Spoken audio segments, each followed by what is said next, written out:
Hidden in the majestic Himalayas, Bhutan is a mysterious Buddhist kingdom. Although its economy is ranked among the lowest in the world and issues like illiteracy and poverty remain difficult challenges, the people here live the happiest lives on the planet. Not only is it the only country in the world with a Minister of Happiness, but its customs are so unique that they make the rest of the world long to set foot there.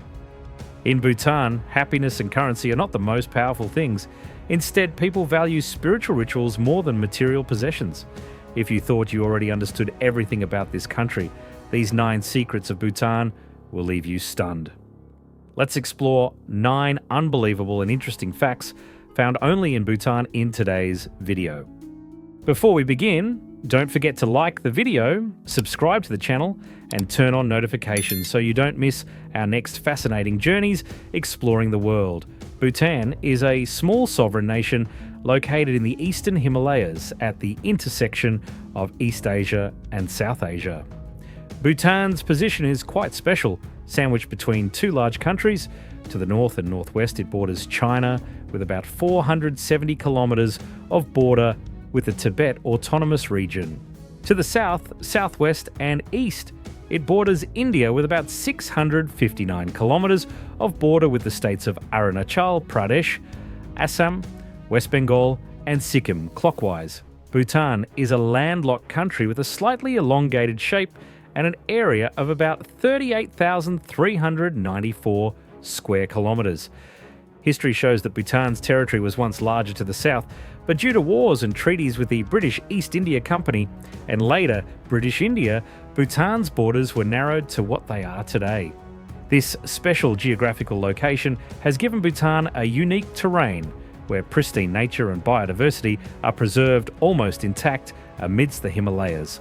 To the north are the Himalayan peaks over 7,000 metres high, with Gangkar Puensum being the highest at 7,570 metres and remaining unconquered. This area has extremely harsh weather. The highland region, where the capital Thimphu is located, is the most populous area with many rivers and valleys, and forests cover about 70% of the land. There are different types of forests depending on altitude and the weather changes by season. Valleys are connected by many mountain passes, creating a complex terrain. Notably, due to centuries of relative isolation, a small population, and rugged terrain, Bhutan has maintained one of the most intact ecosystems in the world. The country is in the top 10 for species density, with more than 5,000 species of plants, including about 300 types of medicinal plants and over 770 species of mammals, including many rare species such as red pandas, snow leopards, and golden langurs. Dear friends, Bhutan is not only blessed by nature with majestic landscapes, but this country also contains many interesting facts that make the rest of the world curious. The first interesting thing about Bhutan is that they measure wealth using the Gross National Happiness Index instead of the GDP index. Accordingly, since the 1970s, Bhutan's leaders have placed the happiness of the people above economic growth. Realizing that the country was changing rapidly and at risk of losing traditional values, they came up with the concept of gross national happiness as a way of comprehensive and sustainable development. By 1972, the Bhutanese government officially introduced the concept of gross national happiness, emphasizing that economic development must go hand in hand with social and cultural development and environmental protection. Bhutan is also the only country to use gross national happiness to assess its development. GNH is a development philosophy that places human happiness at the center.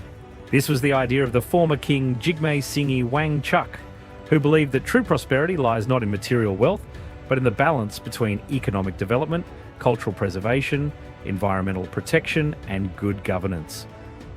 Gross happiness is evaluated based on 4 main pillars: sustainable economic development, preservation of traditional culture, protection of the natural environment, and effective state governance, consisting of 9 domains.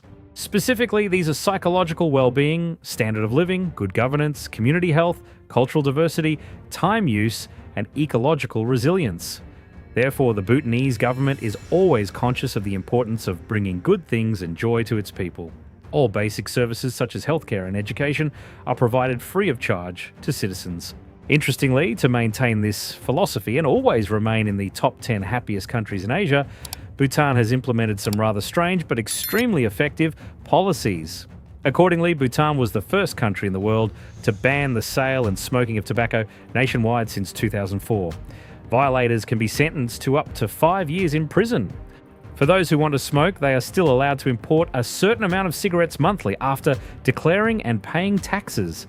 As for tourists, if they want to bring cigarettes across the Bhutanese border, they will have to pay a very large fee. Additionally, Bhutan is a rare country in the world that does not have traffic lights. Instead of a complex traffic light system, at some major intersections there are brightly decorated booths with Bhutanese cultural imprints for police to direct traffic. The police wear charcoal blue uniforms, hats, and white gloves, looking very professional. Even the traffic signs in Bhutan are hand-painted with humanitarian messages like, "Please drive slowly. Life is very precious." Besides these two policies, Bhutan is almost isolated from the modern world with many no's. No prisons, no corruption, no drugs, theft, or beggars. Overall, all these efforts have helped Bhutan become a country that may be modest economically, yet is extremely rich in happiness and spiritual well-being. In addition to that famous philosophy of happiness, Bhutan also hides a unique spiritual culture that leaves many tourists amazed and stunned. That is the fact that people decorate houses and temples with phallic symbols, images of colourful male genitals, believing they bring luck and can ward off evil spirits.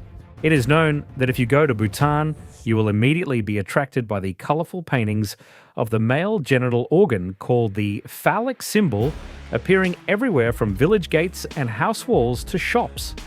More especially, people also meticulously carve these symbols out of wood and hang them from rooftops as unique decorative items.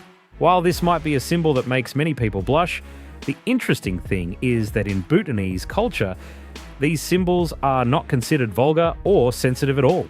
On the contrary, people believe they bring luck because this symbol represents fertility, vitality, and prosperity. It is seen as a sign of growth and abundance in life, bringing luck to families and the community. Additionally, they also believe that the phallic has the ability to ward off evil spirits and bad omens. This belief originates from the legend of a famous saint known as the Divine Madman. He was known for his eccentric actions and his worship of phallic symbols. He used these images as a way to spread Buddhist philosophy and drive away evil spirits. They even feel happy and secure whenever they see these images appearing in daily life. Not only preserving unique cultural features like the phallic symbol, Bhutan also has its own way of protecting the integrity of those values. That is the strict tourism fee policy, making every tourist visit a high-end experience.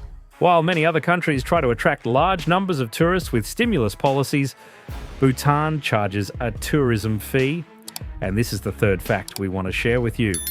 Accordingly, every tourist visiting Bhutan must pay at least $200 a day. This money is used to cover various expenses, including accommodation, meals, guides, and insurance. In fact, the number of flights to and from Bhutan is not many because the main airport in the capital is among the most dangerous airports in the world. Pilots must land between high mountain peaks. So, although it is a country with many mysteries attracting many tourists, due to terrain limitations affecting flights plus the policy of high quality, low volume, with quite high mandatory daily tourism fees, the annual number of tourists usually fluctuates at around several tens of thousands of people. The $200 a day is not just a travel fee, but an investment in sustainability, cultural preservation, and community development in Bhutan, ensuring that tourism benefits both visitors and locals. However, after reopening after the COVID-19 pandemic, Bhutan made adjustments to its tourism policy, including reducing the sustainable development fee to attract tourists back and recover the economy. Currently, Bhutan has reduced the fee to $100 per day for an adult and $50 per day for a child from 6 to 12 years old.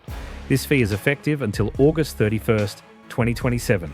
Dear friends, if the tourism fee policy reflects how Bhutan protects its culture, the custom of polyandry reveals their interesting perspective on the concept of family happiness from within. And this is also the fourth interesting fact about Bhutan. a woman can have multiple husbands. Communities in the north and west of Bhutan have the concept of the woman managing external affairs and the man managing internal affairs. In these communities, women play the pillar role in the family, often going out to work and supporting the entire family. This is contrary to many other cultures where men usually hold the main role in the family. Not to mention that in these regions, it is not uncommon for a woman to marry multiple husbands, and notably, her husbands are often biological brothers within the same family. Specifically, a woman may marry the eldest son of a family, and his younger brothers will automatically be considered her husbands as well. This tradition stems from the division of family property and land over many generations. All brothers will share one wife and children to keep the assets unified. This also creates a unique and close family structure where the bond between members is strengthened. This marriage system not only shows Bhutan's cultural difference, but also demonstrates the important role of women in society. However, this is not a common custom nationwide. The majority of Bhutanese people follow monogamy, the form of fraternal polyandry, marrying multiple biological brothers, once existed and may still exist in certain areas, though it is not widespread. Not only making an impression with unique cultural features like polyandry, Bhutan also makes the world admire it by becoming the first carbon-negative country in the world. And do you understand what carbon negative is? The concept of carbon negative means a country absorbs more carbon dioxide from the atmosphere than the amount of gas it emits. This is a challenging goal that many developed countries are still striving toward. As early as 2009, Bhutan included environmental protection goals in its constitution, which stipulates that at least 60% of the country's land area must be covered by permanent forest. Notably, in reality, this figure in Bhutan has exceeded 72% thanks to strict tree planting policies and restrictions on logging. Bhutan absorbs more CO2 than it emits, becoming the first carbon-negative country in the world. Even Bhutan has to shoulder the emissions from neighbouring countries, becoming the green lung of the planet.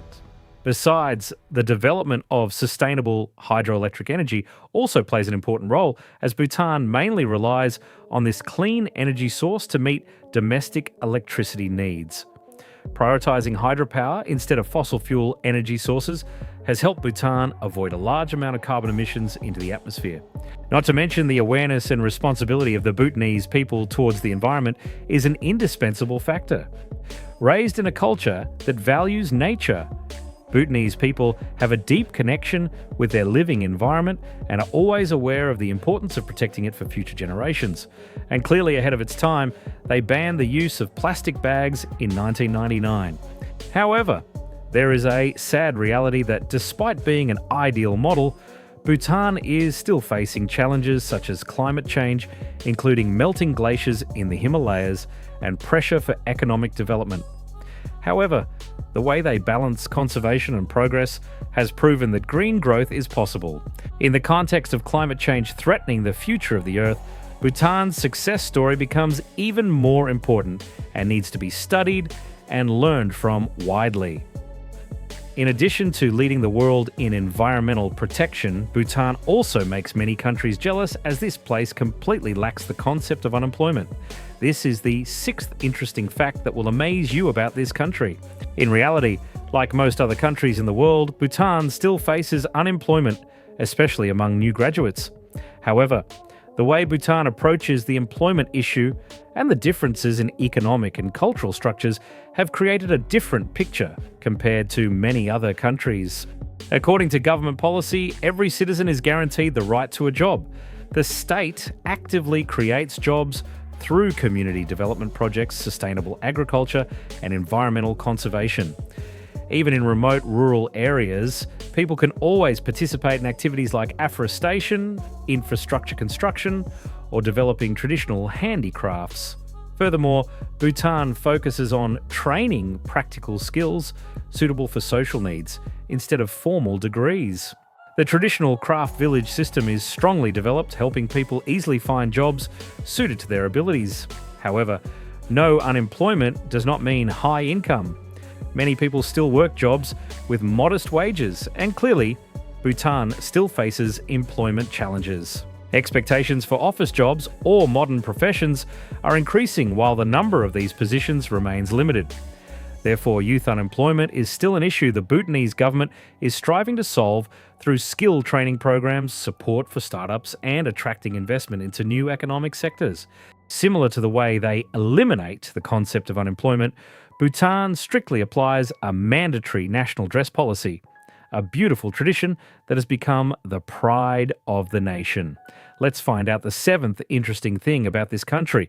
Bhutanese costume became widely known in the 17th century, containing the unique identity of the nation. And making this national dress mandatory is not a fashion trend, but a law since 1989, clearly reflecting the philosophy that cultural preservation is the foundation of national happiness. In other words, Bhutan stipulates that its citizens wear traditional clothing to promote and preserve the country's heritage. If men must wear the go, a knee-length robe tied at the waist to create a front pocket, then women will wear the kira, a long dress wrapped around the body combined with an outer jacket. Colours and patterns on the costume often represent social status and profession. Notably, the mandatory wearing of national dress is not limited to ceremonies, formal events, or when visiting temples, but is also applied in offices, schools, and many other daily activities. This shows the consistency and importance the government and people of Bhutan place on maintaining cultural identity.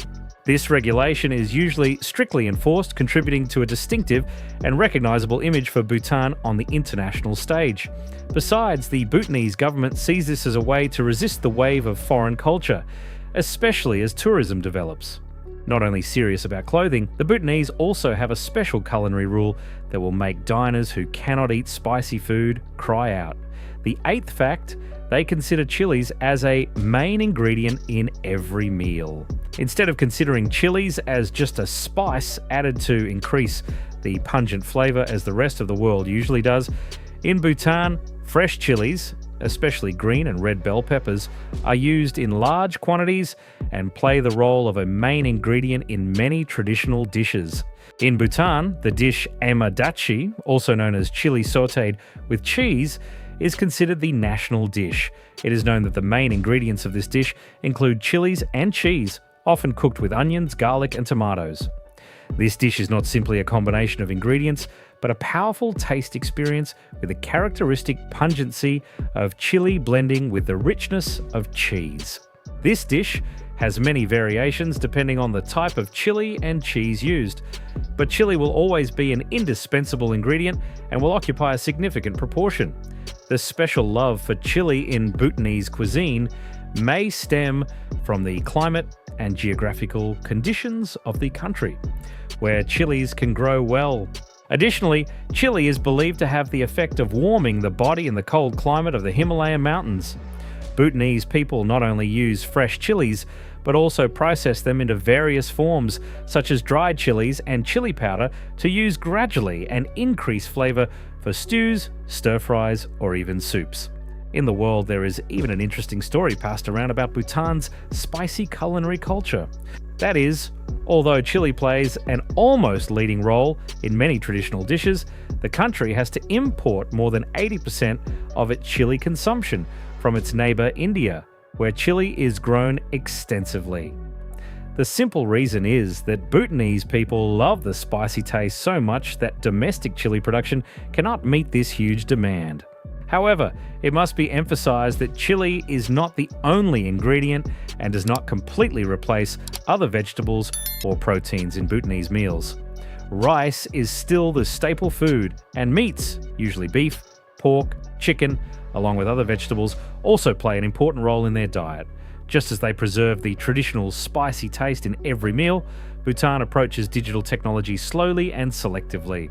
In 1999, when the whole world was already surfing the web freely, this kingdom officially connected to the internet and became one of the last countries on the planet to enter the digital age. Accordingly, while neighbouring countries like India and China had been using the internet vigorously since the early 90s, the people of Bhutan were still living comfortably with black and white television and handwritten letters. It is worth noting that the reason for this delay was not due to poverty or backwardness, but stemmed from the philosophy of sustainable development. King Jigme Singye Wangchuck at the time was concerned that the internet would erode traditional culture.